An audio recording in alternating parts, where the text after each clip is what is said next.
Halo, selamat pagi anak-anak. Bagaimana kabarmu hari ini? Semoga masih dalam kondisi sehat dan penuh sukacita untuk belajar hari ini. Hari ini kita akan masuk ke dalam tema 1, subtema 2 pada pembelajaran kedua yang terdapat muatan PPKN dan SPDP. Yang pertama, kita akan masuk ke dalam SPDP mengenai teknik-teknik pembuatan patung. Apa itu patung? Ayo, siapa yang masih ingat? Ya, patung adalah karya seni yang meniru bentuk manusia, hewan, tumbuhan, atau benda yang dibuat dengan menggunakan teknik tertentu. Nah, termasuk seni rupa apa ya patung ini?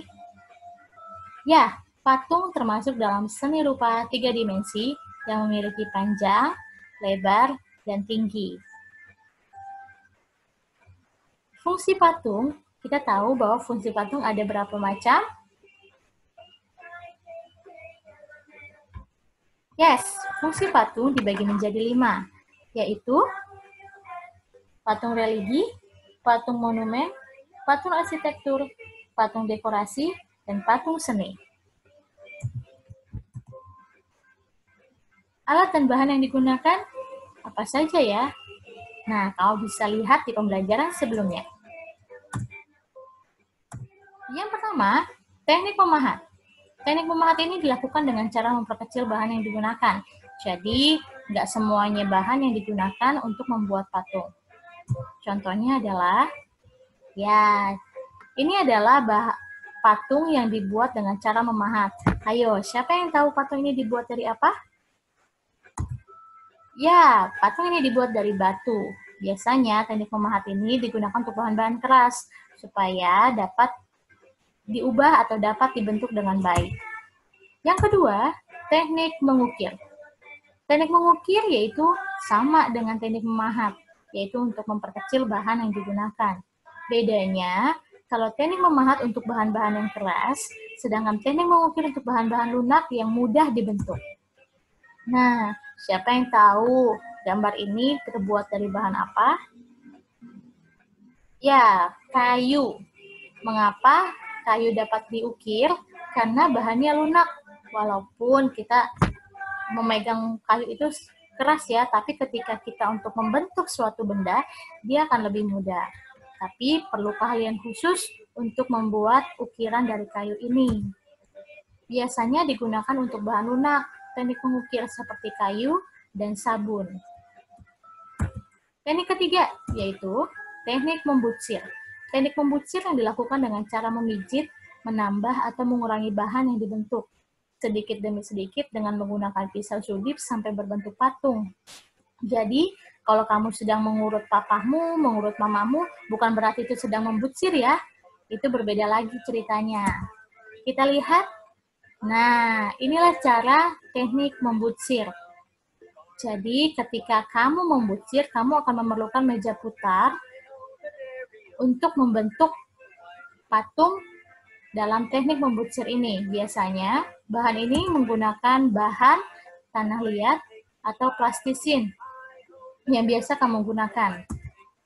Teknik keempat, yaitu teknik mencetak.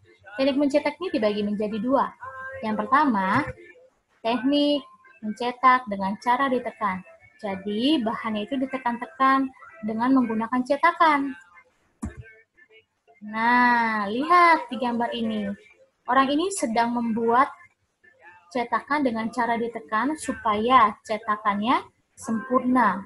Jadi, tidak ada yang bolong-bolong. Yang kedua, mencetak dengan cara dituang atau dicor. Tidak asing ya dengan kalimat ini.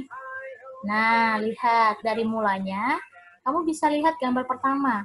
Orang tersebut sedang menuang ke cetakan, lalu gambar kedua, cetakannya sudah kering. Yang ketiga, dia mengulangi lagi. Dia keluarkan cairan yang ada di cetakan tersebut. Yang keempat, nah kamu lihat bahwa cetakan yang dituang ini sudah berbentuk kendi. Nah, itulah yang dinamakan cetakan dengan cara dituang atau dicor. Biasanya teknik mencetak ini untuk bahan-bahan semen, gips itu seperti semen putih, kemudian fiberglass. Fiberglass ini kamu bisa perhatikan gelasmu, ada yang punya tangkai, ada yang tidak. Nah, itu caranya itu dengan cara mencetak. Yang keempat adalah emas cair. Emas cair ini bisa kamu lihat seperti anting, gelang. Nah, seperti itu. Yang keempat, teknik konstruksi. Konstruksi ini digunakan dengan cara menyusun atau membangun bahan, yaitu dengan cara membuat kerangkanya terlebih dahulu, lalu direkatkan dengan lem atau dengan bahan yang lain yang dapat membentuk patung tersebut. Dan kamu juga bisa dapat menggunakan meja putar juga dalam menyusunnya. Jadi tergantung konstruksinya ini apakah kecil atau besar. Kalau kecil, kamu bisa menggunakan meja putar. Kalau misalnya diperlukan, kamu gunakan, tetapi tidak diperlukan ya tidak usah. Konstruksi ini biasanya kamu dapat melihat di tempat-tempat umum. Contohnya, nah, gambar ini adalah patung dalam bentuk masih konstruksi. Jadi dibuat dulu kerangkanya, baru dia ditempel-tempel dengan menggunakan bahan-bahan yang diperlukan dalam menyusun patung tersebut. Biasanya digunakan untuk bahan semen, gips seperti semen putih yang sudah dijelaskan sebelumnya, lalu tanah liat, tergantung dari patung apa yang akan dibentuk. Setelah kita tadi membahas tentang teknik patung pada SPDP, sekarang kita masuk ke PPKN mengenai penerapan nilai sila keempat Pancasila. Siapa yang masih ingat bunyinya? Harus ingat ya. Sila keempat berbunyi kerakyatan yang dipimpin oleh hikmat kebijaksanaan dalam permusyawaratan perwakilan yang berlambangkan kepala banteng. Mengapa kepala banteng menjadi simbol sila keempat ya? Karena kepala banteng ini senang bersosialisasi dengan teman-temannya, sehingga melambangkan bahwa sosialisasi ini perlu untuk kita sebagai warga negara untuk mencapai musyawarah dan mencapai mufakat yang baik. Sehingga sila keempat Pancasila ini mengandung pemerintah dari rakyat, oleh rakyat, dan untuk rakyat dengan cara musyawarah untuk mencapai mufakat.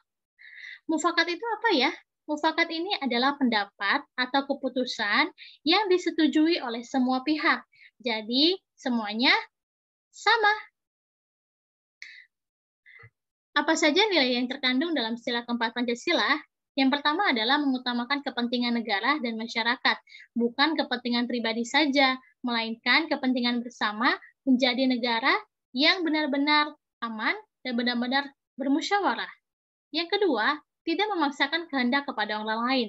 Yang ketiga, mengutamakan musyawarah dalam mengambil keputusan untuk kepentingan bersama yang menghasilkan solusi yang baik. Yang keempat, menerima dan melaksanakan hasil musyawarah dengan rasa tanggung jawab. Jadi bukan hanya menerima saja, tetapi harus kita laksanakan dari hasil musyawarah tersebut dan penuh dengan tanggung jawab. Yang kelima, pelaksanaan musyawarah dengan akal sehat dan sesuai dengan hati nurani yang luhur. Jadi ketika kita musyawarah, kurangilah emosi atau marah-marah ketika kita bermusyawarah. Apalagi ketika kita sedang kerja kelompok dengan teman-teman kita ya. Ketika sedang berdiskusi, sedang mencari solusi, kita harus menggunakan akal sehat dan menggunakan hati nurani yang luhur. Terima kasih, pembelajaran kita hari ini selesai. Semoga kalian memahaminya ya. Jika masih ada yang kurang kamu pahami, kamu boleh tanyakan di kolom komentar. Semangat!